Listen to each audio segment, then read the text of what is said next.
guys, it's Jessica, and today I'm going to share with you 5 brand new palettes from the past few months that have been released and my thoughts on them. I thought it'd be more fun to rank these. So I don't do this often on my channel because it's hard to rank things, and the reality is as I'm ranking these, you'll see that there's some that I'm like, oh, but this does this better than this palette, even though I ranked this palette higher. It's hard to rank palettes when they're not all exactly the same when it comes to the shades and my tastes in makeup versus what your taste might be. So I'm ranking them kind of more for fun, but I'm going to share with you guys all the details I can about all of these palettes that I own, why I think they, should be ranked where they are, but keep in mind that it's my own personal preference versus yours. And if you like certain shades or you've already tried, take it with a grain of salt, I guess is what I'm saying. It's just makeup. So the palettes I'm going to be talking about, I'm going to try to tell them to you in a random order so you don't know the ranking yet. And I'm going to mix them up in the description box too, just to really throw you off.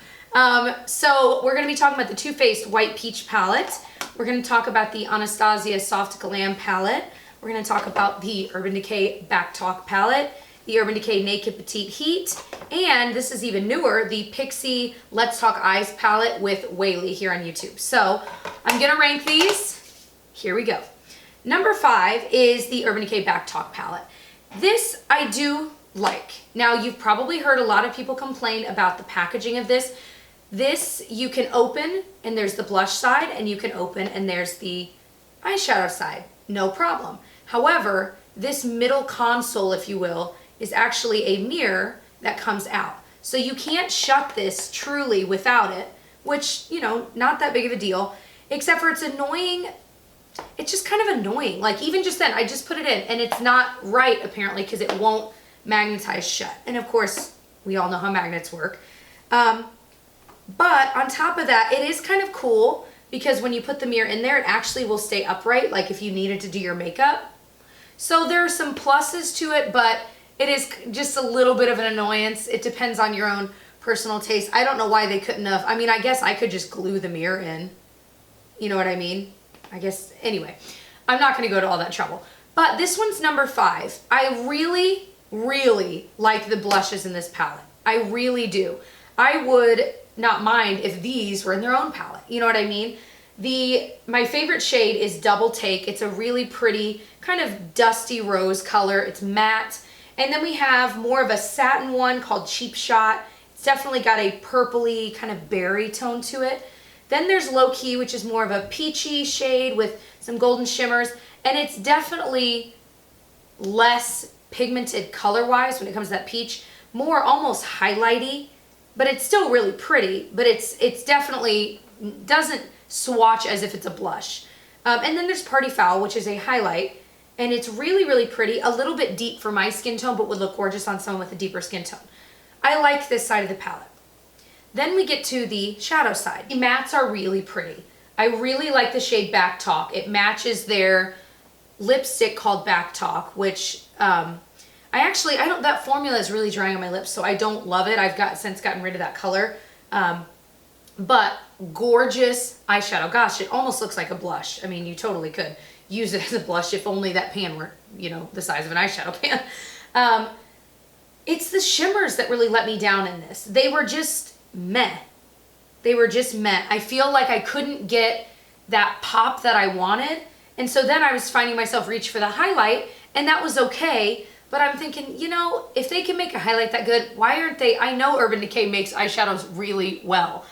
Why aren't these shimmers as amazing as like they are in the Naked palettes? And and I think that's what threw me is I'm like, I know they know how to do this. Why did they not do this in this palette? But they do have some really fun kind of funky colors to play off of that light pink. And these, like for example, this shade, which was Attitude, gorgeously pigmented. The next one, Shade, literally called Shade, is a little bit more patchy. Now, can you build these up with Fix Plus and spray? Sure. But that's not really the point. When I'm comparing it to these other ones I'm going to show you, I feel like this one just kind of paled in comparison when it came to its quality. Now, if you are obsessed with these kinds of colors and you're going to wear it, and especially with the blushes, go for it, because I don't think it's like a horrible palette. It's just not one that I would say, yes, go spend $46 on this right now. It's amazing. I couldn't say that about this in good conscience. So while I do think it's nice, I could see myself eventually decluttering this, maybe sooner rather than later, because I don't foresee myself reaching for this very much. I'm forcing myself to use it right now, and I'm not really enjoying it. Next up is the TooFaced White Peach. I'm ranking this one number 4, but this was hard for me. They recently sent this to me, and so I've been using it off and on. Here's the thing. I know a lot of people don't like this palette. I actually really like this palette. But there are a few things I would have done differently, maybe. I mean, I don't own a makeup company, obviously. But, so the idea of this is that it's, you know, those lighter peach colors. Listen, I am a fair-skinned gal who likes light, neutral looks. This palette is totally up my alley, totally. And the packaging, holy moly, they always nail it. Just like their Peachy Mattes one. Absolutely high quality, gorgeous. I wish every palette was made in this kind of packaging. I love it.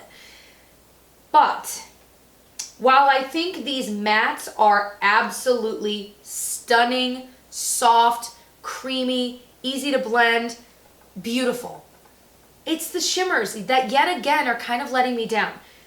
They don't have any in between. They have these couple of crazy glittery colors. I put this on my eye the other day and I was like, wow, I mean, it's definitely punchy. And if you use like a setting spray on it as well, like, whoa. But there's so much fallout. Even with glitter glue, there just is. And so I'm finding that okay, then I'll just do my eye look before my foundation. But then even throughout the day, as I'm just living life and blinking my eyes, you know, like humans do, I'll get little bits here and there. And I'm like, you know, it's not really worth futzing with. When I could grab, like, for example, a ColourPop shadow. These are incredibly inexpensive. And the glitter is kind of trapped in there, so that way, and it's more of a gel-like cream, so if I were to pat that on top, that's not a good comparison because it's a totally different color, I don't have fallout from these because I'm tapping it on and it's locking into place. So anytime I'm wanting glitter, I always reach for something like this or a cream shadow, not a powdery one, because there's no point in going through the trouble when there's better things out there for cheap. So I was a little bummed about those shades, but I still find myself reaching for this all the time because of those gorgeous mattes. They do have this shade Glistening Peach that's really similar to that white, but it's not quite as punchy. And again, there's the gold glitter that just kind of falls. The only other like shimmery ones is Creme de la Peach and Peaches and Dreams. And Peaches and Dreams is really pretty, but it's not like a crazy shimmer, and neither is Creme de la Peach. There's just like glitter in it. So I don't know what they were thinking. If they're marketing towards people that like more natural light looks, they probably, I shouldn't say probably, because obviously not everyone is this way, but odds are they're not going to want these chunky glittery shades. You know what I mean? So for that reason, I ranked it number 4. Now, this I do obviously like better than Backtalk. I'm reaching for it. I'm enjoying using it. It's just that I felt like I wanted a little bit more out of it when it comes to the shimmers. Number 3 is the Urban Decay. Sorry, I felt like this drawer was open, so I felt like I needed to like reach behind. It was closed. Number 3 is the Urban Decay Naked Petite Heat. Now, the story of this is when I received the Urban Decay Naked Heat palette, not the petite one, but the full-on, I just didn't love it. I passed it on to one of my best friends because I was like, you'll get more use out of it. Again, it's one of those things I'm trying to be better about in my life is if I've tried it and I know I don't really care about it, I'm going to pass it on now versus, you know, I might talk about it in a video or two and then get rid of it because there's no reason to hold on to it. Well, this was the answer to those prayers because I have gotten more into warm looks, but now I feel like I'm kind of moving towards more cooler tone looks, but I still wanted to have some warm stuff in my collection. This is perfect. It's they're all matte. It's like the best kinds of colors from that palette where you kind of have a range where you have some lighter colors like brow bone, kind of crease colors, and then deeper colors if you wanted to line with them or do outer corner, you know, smudging, smoking, all of that, but they're all really nice. I find that these blend really nicely. The colors complement each other so well. The colors can stay true to their color if you want, but you can continue to blend to get it to soften as well, which I personally like because I'm not a makeup artist. My eye looks don't always look perfect.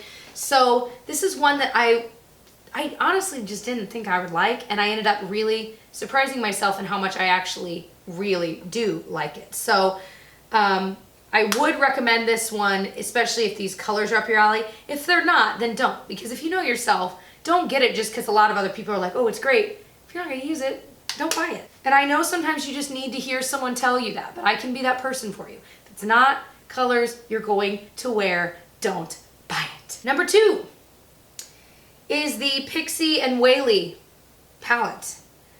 This is sold at Target and online. It came with a liner that I haven't tried yet. I swatched it and it's incredibly black. So if you buy the little kit, holy moly. So this palette is, let's see, 3 matte colors and 2 really shimmery colors, and then 1 kind of more satiny shimmery. These are incredibly soft, incredibly pigmented. They blend really well. Every eye look I've done with this, I've gotten so many compliments on. People like, oh my gosh, your eyeshadow looks so pretty today, like extra pretty today. I'm like, thanks guys. It's so gorgeous. These shimmers are beautiful on their own on the lid if you're just wanting a simple look. A lot of mornings I'll just grab one of these 2 shades, pat it onto my lid, kind of fluff it into the crease, and that's it. Because I wish I had the kind of time to always do eye looks like full on, but also it just looks nice. It looks really soft and romantic and pretty, and it looks nice throughout the day, fuss free. And so this is one that kind of took me by surprise, and I don't know why I'm that surprised, because I was saying in another video how much Pixi has stepped up their game, and like they're blowing so many of the more expensive companies out of the water. I hope they keep the price point. I still think the price point's a little pricey, but it's certainly not like $40, $50. And so I hope they stay in that range. This is amazing. It's really, really nice, you guys. And Weylie did an amazing job on this. My number 1.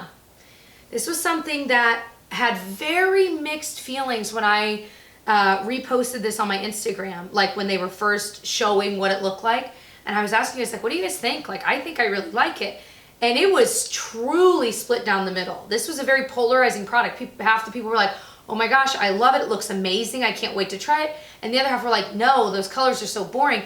So I think this is a total cup of tea kind of a thing. Is this your cup of tea?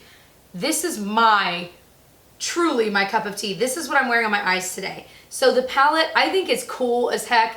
It's this kind of beige color with their white.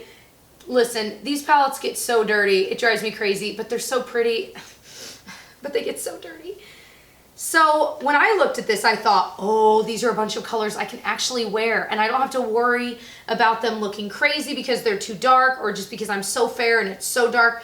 So obviously they have a mix of shades. They've got some true glitters that, to be quite candid, it's these 2 here. I don't really use very often. Again, for that same reason I mentioned before. There's fallout, there's glitter. To me, it's not worth the work. It's everything else on the palette that I love. So I'm like, okay, I can ignore those 2. And I have used them. They're certainly less chunky. I guess I'm misspeaking. These are not chunky like the TooFaced ones and the White Peach. These are more, they are creamier. It kind of holds the glitter in there, but I still do notice a little bit of fallout. Nothing like those palettes they had in between. What were they called? Like the Subculture, everyone's freaking out. Not that bad, not even close. But anyway, I am wearing Glistening, which is like this light gold on my lid today. And I'm wearing Tempera I use everywhere. I use it on my brow bone. It's like the best shade. And then Dusty Rose is one of my absolute favorites. I'm wearing that in the outer corner. I used Orange Soda to blend it all kind of together in the crease. And then, what? Oh, Mulberry. Oh my gosh. I used Mulberry to line my eyes today. And I don't typically do lighter liner looks. Like I usually do black eyeliner, a thick gel line, liquid liner, a wing.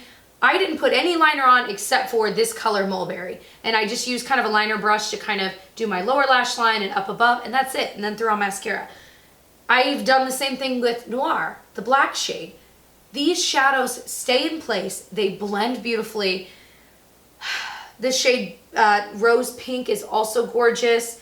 These browns, these blend so beautifully. This was one of the best purchases I've made in a very long time because I get excited to use it. I just love it. I love the looks that I feel like I'm getting not really out of my comfort zone, but I'm certainly trying little things here and there because the quality of these shadows is so great. So those were my ranking of 5 newer palettes that are out right now. I'd love to hear how you would rank them. If you've tried a lot of these, how would you rank them? Are there other new palettes out that you would like me to try, or that you've tried that you have strong opinions on one way or the other? Please let us know down below. I love reading through those. I know a lot of you guys do too, and I see you guys comment back and forth with each other, and I think it's such an awesome community down there.